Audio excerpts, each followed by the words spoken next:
네, 보신 것처럼 희생자가 늘고 생존자가 사투를 벌일 때 이 사고를 막을 책임이 있었던 기관들은 서로 내 탓을 하고 있다는 점 따져보겠습니다. 먼저 저희가 이 사고 당일 아침 지하차도를 덮친 미호강 수위가 실시간으로 변하는 영상을 확보했습니다. 물이 불어나는 모습만 봐도 손 놓고 있을 일이 아닌데 어디 하나 나서는 곳이 없었습니다. 강버들 기자가 설명합니다. 먼저 사고 사흘 지난 오늘 오전 미호강 보시죠. 이제 물이 빠져 다리 아랫부분과 이 제방 쪽에 흙이 보입니다. 이 모습 기억하시고 참사 15시간 전으로 가보겠습니다. 14일 오후 5시 20분, 이때 수위가 6.24m였습니다. 나무 기둥은 안 보이고 다리 아랫부분 3분의 1이 잠겨 있습니다. 홍수주의보가 발령됐습니다. 강물은 계속 불어납니다. 나무 윗부분까지 점점 물이 차오르는데요. 주의보는 경보로 상향됐고 충북도와 청주시 흥덕구청에 통보됐습니다. 조금 전에 봤던 나무 두 그루 가운데 한 그루는 안 보입니다. 광고판 아래 물이 닿으면서 들썩이기 시작했습니다. 수위가 9.23m에 이른 6시 33분, 금강 홍수통제소는 흥덕구청에 유선 전화를 겁니다. 이 심각 수위이니 주민 통제를 해달라고 했는데요. 구청은 자기 일이 아니라고 시청에 전화했습니다. 시청은 어느 과 담당인지 확인하느라 시간을 보냅니다. 구청에서 관리하는 하천이 아니에요. 국가하천이라. 안전정책과로 하라고 전달을 해가지고 바로 전화를 해라. 안전정책과로 우리 아니니까. 오전 7시 2분. 최초 112 신고가 들어온 때입니다. 이 나무의 모습은 사라졌고 이 다리 상판 가까이까지 물이 차올랐습니다. 주민 대피와 지하차도 통제가 필요하다. 물이 임시 제방을 넘을 것 같다는 112, 119 신고가 잇따라 들어옵니다. 그런데 구청은 이번엔 읍사무소에 전화합니다. 무슨 읍사무소에 전화를 해서 현장 빨리 확인해라. 아까 들썩이던 광고판 아예 들려 있습니다. 물살이 거세게 흐릅니다. 8시 11분, 119 상황실이 36번 국도 아래 물이 넘치려고 한다고 청주시청에 통보한 시각입니다. 하지만 시청과 구청 공무원 아무도 나서지 않았습니다. 이제 사고 10분 전입니다. 미호강 수위는 임시 제방 높이인 9m, 98cm를 넘어섰습니다.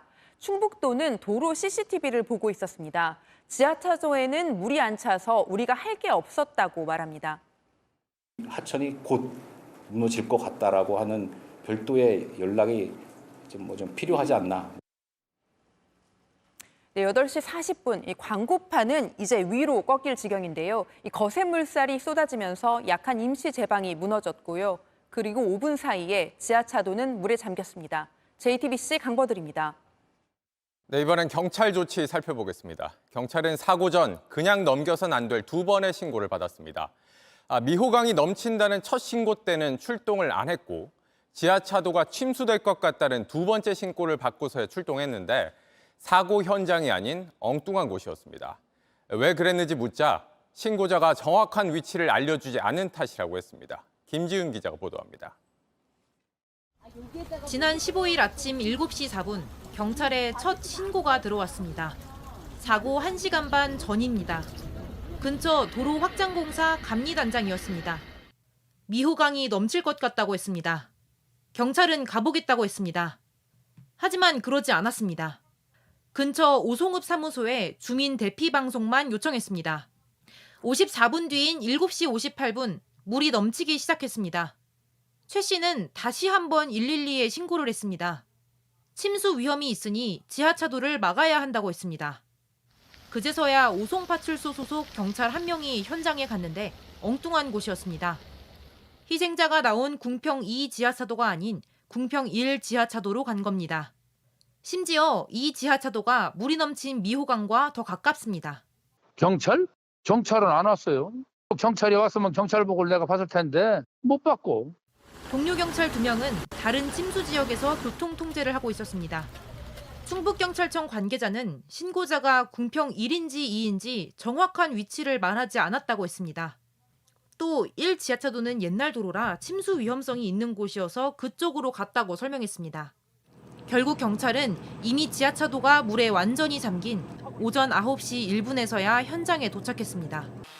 국무조정실은 경찰이 신고에 적절히 대응했는지 감찰에 들어갔습니다. JTBC 김지훈입니다. 지하차도가 잠기는 동안 왜 아무도 조치하지 않았는지도 기관들에 물었습니다. 충청북도는 행정안전부가 시킨 대로 했다고 하고 행안부는 도청이 지시를 잘못 이해했다고 했습니다. 이 내용은 신진 기자가 취재했습니다. 사고 전날부터 충북 청주엔 호우 경보가 내려져 있었습니다. 충북도는 모니터링만 했고 지하차도 통제는 안 했습니다. 위험도가 낮다는 이유였습니다. 이 3등급 같은 경우에는 호우 경보가 되면은 이제 관찰하면서 관리하게끔 그렇게 돼 있고, 통제 여부를 결정할 때는 기상특보, 하천, 수위 등 5가지를 살핍니다. 사고 발생 2시간 전 2가지가 충족됐지만 통제는 없었습니다. 충북도는 행안부 지시를 따랐을 뿐이라고 주장했습니다. 충북도는 무조건 길을 막는 것은 교통 흐름을 오히려 방해한다는 내용의 행안부 공문을 참고해 관리했다고 설명했습니다. 행안부는 반박했습니다. 지역 여건에 따라 융통성 있게 하라는 것이라며 상황에 맞게 적용하는 건 지자체 몫이라고 반박했습니다. 지자체 지하차도는 행안부 관할이 아니라고도 주장했습니다. 그러면서 국토교통부로도 책임을 넘겼습니다. 지난 2021년부터는 국토부가 도로터널 방제 지침을 두고 있다는 겁니다. 그러자 국토부도 황당하다 했습니다. 이 지침은 지하차도의 화재나 붕괴에 대비하자는 것이지 침수와는 거리가 멀다고 했습니다. 국민들은 나라가 안전을 살펴줄 거라 믿었지만 사실 누구도 책임지지 않고 있었습니다. JTBC 신진입니다. 청주시청 대응도 따져보겠습니다. 시청 부서들이 서로 관할을 따지고 담당을 찾는 동안 정작 재난 업무 담당 직원은 아무 연락을 못 받았다는 사실을 저희가 확인했습니다. 어떤 상황이었는지 이혜선 기자가 보도합니다. 흥덕구청이 청주시청에 지하차도 주변 위험을 처음 통보한 건 사고 시간 2시간 전입니다. 구청에서 관리하는 하천이 아니에요. 국가하천이라. 그럼 바로 이거는 뭐 우리가 할 수 있는 장이 아니라고. 담당 부서를 찾는 사이 시간은 계속 흘렀습니다. 방제지휘겠다 얘기한 게 아니라 자연재 팀이 있어요. 모든 팀이 서로 자기 업무가 아니라고 할 때 정작 재난 업무를 담당하는 직원은 연락을 못 받고 있었습니다. 재난 상황실로 신고가 접수돼야 재난 담당 직원에게 연결되는 겁니다. 오전에 좀 이미 거기 물이 찼을 때 알게 된 거라고 봐야 될 것 같아요. 재난 담당 공무원, 지난 2014년 세월호 참사를 계기로 뽑힌 전문 인력입니다. 청주시에는 총 4명, 1명이 24시간씩 근무하는 시기입니다. 최소 2명이 함께 일해야 하지만 그럴 여력이 없었습니다. 집에 못 간다고 보시면 되고 거의 한 10일째 집에 못 가고 있는. 재난만 담당하는 만큼 평소 내부 소통에선 소외되고 그러면서 비상 상황에 연락조차 못 받는 상황이 벌어진 겁니다.